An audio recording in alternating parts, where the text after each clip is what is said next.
Our last section of this presentation will be from Drew Aversa. Trauma-Informed Management was created by author, keynote speaker, coach, and business consultant Drew Aversa, and leverages his personal experience, advocacy, research, and insight after his own catastrophic career-ending injury as a firefighter during a time when addressing trauma and mental health was kept silent. Drew's mission is to ensure employers and their employees have the best resources to help talented individuals remain in the workplace, and for the workplace to support the concept of healing, recovery, and post-traumatic growth instead of the status quo that so many people experience today. With that, happy to hand it over to Drew. Brian, thank you for the great introduction. And Kendra, if you're there as well, thank you for working with me and Jay on this as well, bringing this to AGC. So great to be back here with everybody in construction. As you may know, I do know some AGC members, having worked for Contractors Association in California, and just really glad to be here with all of you today. My journey began with trauma, as a firefighter at 23 years old, just entering into my career after working on the ambulance since 18. So 5 years on the ambulance. And then right there at the peak of my career, my hip was crushed using the Jaws of Life rescue tool, a tool that I think a lot of people are very familiar with in the construction industry. A lot of pounds per square inch, and one that turns a car into scrap metal. I was fortunate to make it out of a wheelchair in a full recovery back to the fire department, where I continued to serve and was actually hired by the city of San Jose Fire Department.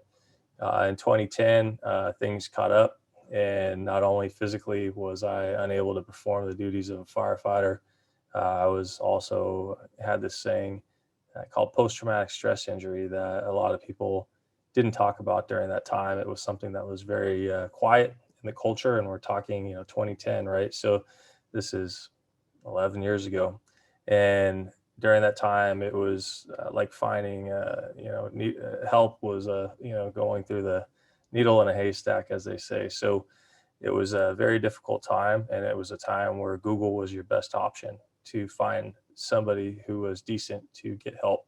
So I was fortunate to find amazing people during that time, and then become an advocate in 2015, attended a conference called the Brain at War Conference. And that's when I saw what was going on with the veteran community. And I said, wow, we are just so far behind what veterans are receiving. And although there is heat for the VA publicly with different narratives and media, the way things go, a lot of the VAs do amazing work, and the research is just outstanding. So I said, this is truly mind-blowing, where the veteran community is on mental health compared to where we are as first responders, let alone the general public. So I started advocacy efforts in 2015, and then from there worked with NBC investigative journalists, and we broke the first survey on firefighters nationwide. That led to 700 firefighters, 7,000 firefighters. And the results were mind-blowing when we looked at the fact that 90% felt that more awareness would lead to better outcomes. There was a significant percentage of people who thought about suicide, who thought about taking their own life. And there were a lot of things in between, obviously, on what they felt that, more training could do. So this was around 2016, 2017. So that survey, I would say, is very relevant to the construction industry, and one that I would encourage you to Google. You can type in NBC News. Liz Wagner is the investigative journalist, and firefighter PTSD. I'll send Kendra the link as well, and you can take a look at that, because I think it would be somewhat relevant to the construction industry, and the fact that firefighters I would consider are pretty tough, and I would say it's a male-dominated profession at the time. So getting that tough guy vulnerability to open up 700 firefighters to 7,000 firefighters, NBC Nationwide did a subsequent survey. I think the construction industry would find it valuable, because we do know that there are a lot of challenges with substance use and abuse within industry.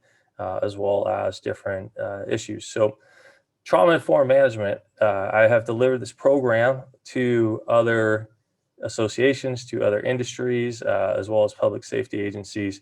And people say that it helps them and it changes lives. So this is a program that I wanted to bring forward to AGC. It's a program that really is holistic and is evidence-based, as well as applies things that I learned through my own journey. And it's about a 3 hour long program, 2 hours of the actual program, and then an hour of facilitated conversation. So we can really take a deeper dive as managers and as leaders to understand really the root of mental health, the challenges that are going on, and just what is this thing called trauma.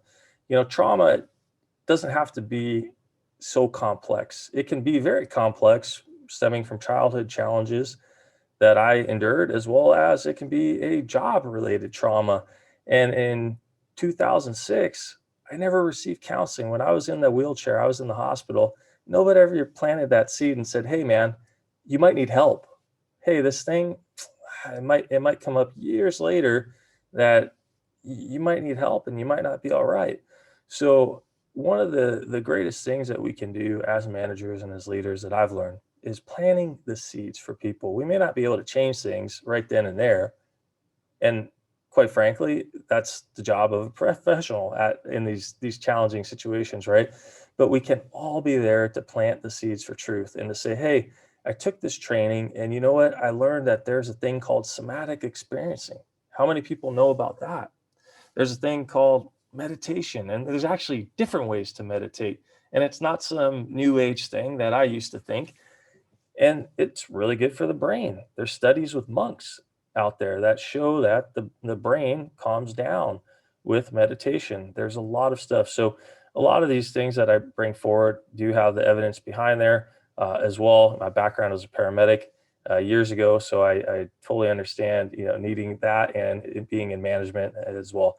So that's kind of a high level overview on the trauma informed management. And enough of me talking. Kendra and I put together a fun poll. So we'll go through this poll real quick. If you can all join in on this poll, and we will start the poll, and then I'll show you a little bit about the course and ask any questions.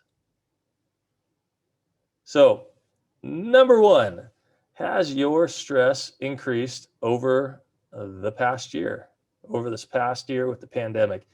Where is your stress?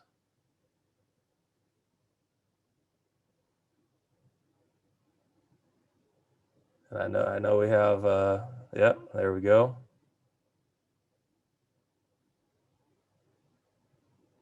Thank you guys for the honesty. That's great. Yeah. Yeah, almost unanimous that we're at 14. I was going to say if most people's stress hadn't, if it was the other way, then wow, you guys are doing great. But it's great to see that everybody's being honest with this poll here. Okay, number two, rate your stress level right now. Higher numbers equal higher stress levels. Good. So one of the things we'll talk about in the workshop is really this thing called stress, right? And it's interesting when you look at different countries and different perspectives. I've been around the world. I'm actually in Asia right now talking with you, and the level of stress in different countries, the way that people view things, the way that our workplaces are set up, different health priorities and whatnot, can all impact stress. And when people do have trauma, or different stressful things in their life that may be deemed as a trauma, or they're working through, stress really plays a role. And when we look at stress, what I share in the workshop is it's the dis-ease, right? Dis-ease process, the disease process. And then that leads into inflammation. Inflammation turns into cancer and all of these other things that we have in the workplace where people are sick. Health insurance is going up, as we all know, in America. I mean, just the percentage of GDP on healthcare and all these things. So how does being trauma informed play a role in creating less stress in the workplace? as well as less stress in people's lives through improved communication, more awareness around these things, and tools and resources that we can use to make these stress numbers go down, especially as we think about re-entering the workplace. Construction is a little bit different because people have been working outside through the pandemic, but think about a lot of people, right, that are going back to a restaurant for the first time or back to the movie theater for the first time. Las Vegas just opens up, almost overnight, pool parties, all these other things. So a lot of people are traumatized by this. They don't know what to believe quite yet. Do we wear a mask? Do we not wear a mask? Hey, stay away from me. Do this. That can be traumatic in its own right now through this pandemic of coming back to work. And then on do you feel your managers and field supervisors are equipped to deal with mental and behavioral health issues? 21% say yes, and 58% no, and 20% maybe. Do you feel your EAP is sufficient for addressing employee needs related to mental health? Over 50% say no. And we will talk about that because I would venture to say that if you called your EAP, and what I always encourage people to do is actually call and pretend to, here's our results. Call and actually pretend to be somebody in crisis, in need of the services, and that will let you vet your EAP program. And don't let this program just be a number that is hanging on the wall, that 1-800 number that nobody knows about, that we're paying for through our insurance program or this and that. There are actually really good EAPs out there now that are using different resources and whatnot. So it's a great time to shop around EAPs. It's a great time to potentially consider, is one therapy session enough to cover for your employee, right? Some employers cover one session, other employers cover 3, some employers are unlimited, some are everything in between. So really looking at the cost of that. Can your workforce afford therapy? If they go for one free therapy session, what happens after that? Working, a parent with 2 or 3 jobs potentially, all those other things. So those are great things to be thinking about as managers and as leaders with the EAP out there. And then from there, what are the resources in there? If somebody calls, how are they given help? What resources are there? What local therapists are there? What people are actually trained as experts in trauma rehabilitation? Because not all therapists are the same. I can guarantee you that. And having a good resource list together. So those are some things on the consulting side that I do when I actually come in with organizations. So trauma-informed management, we're trying to find the, can I share the screen, Kendra? Or do I have to wait? You should be able to share the screen on the bottom in your Zoom window. There's a button highlighted, probably in green, that says share There we screen go. at the bottom. Yeah, there you Cool. go. All right.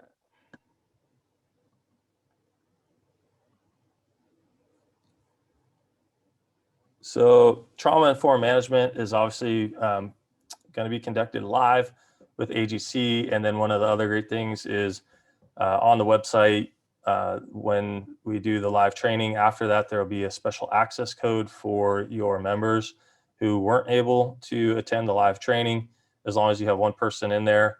And then you'll be able to get access for your workforce at a discounted price too for all of your employees. So this is what that looks like on the web, and then people can access into there. And here are just some statistics out there to really help us understand what trauma is. And if we look at trauma, Dr. Nadine Burke Harris, who is the first Surgeon General to the state of California, appointed by Governor Newsom, she was behind the ACEs, Adverse Childhood Experiences Study, from Kaiser Permanente. And if you read into this research, it's mind blowing, and it really shows that the root years and years ago impacts the adult years later. So what happens in childhood happens years later, and it shows up in the workplace.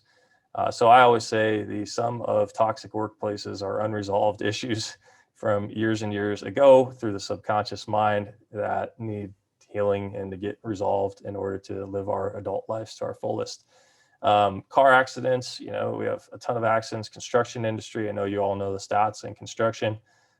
5 million acts of domestic violence. I saw this all the time as a first responder. And we think about the next generation of our workforce. So this also impacts our next generation of coming into the construction industry. So I really firmly believe in this program. I'm passionate about it, as you can tell, and hope that you can attend. And the economic costs, as we can see with mental health, are massive. So I hope to give you guys a great training on trauma-informed care, and see you there. And great to be here with everybody in the construction industry again. Yeah, thanks for stopping in and bringing up this important component of, COVID and what we've all been going through this past year. So we appreciate it. And for those of you who are online, I did drop the link in chat to the session on June 9th, the full workshop. And that will be included in the recording that we send out as well afterwards. And Brian, did you want to say a few words in closing or manage any questions that might come in? Yeah, are there any last minute questions? I haven't seen any in the chat function or the Q&A, but if you would like to raise your hand or ask a question now, feel free to do so. Thank you, Drew, for joining us today. And we also look forward to you presenting next month coming up as well. It'll be a great presentation, so I appreciate it. Thank you, Brian. Thank you, Kendra. And thank you, AGC. So for everyone that is on this call now, this has been recorded. We will send the recording out to everyone that has participated today. Thank you for your participation, listening into some experts within the industry. If there are any questions regarding COVID-19 vaccinations, emergency temporary standards with Cal OSHA, please feel free at any time to reach out to us. We're happy to help at any point. We are continuously advocating for member priorities, and we'll be updating all members as we continue to transition into a more reopened state in California. So there are no further questions. Thank you for everyone joining. I hope you have a great rest of your day, and thank you for joining us today.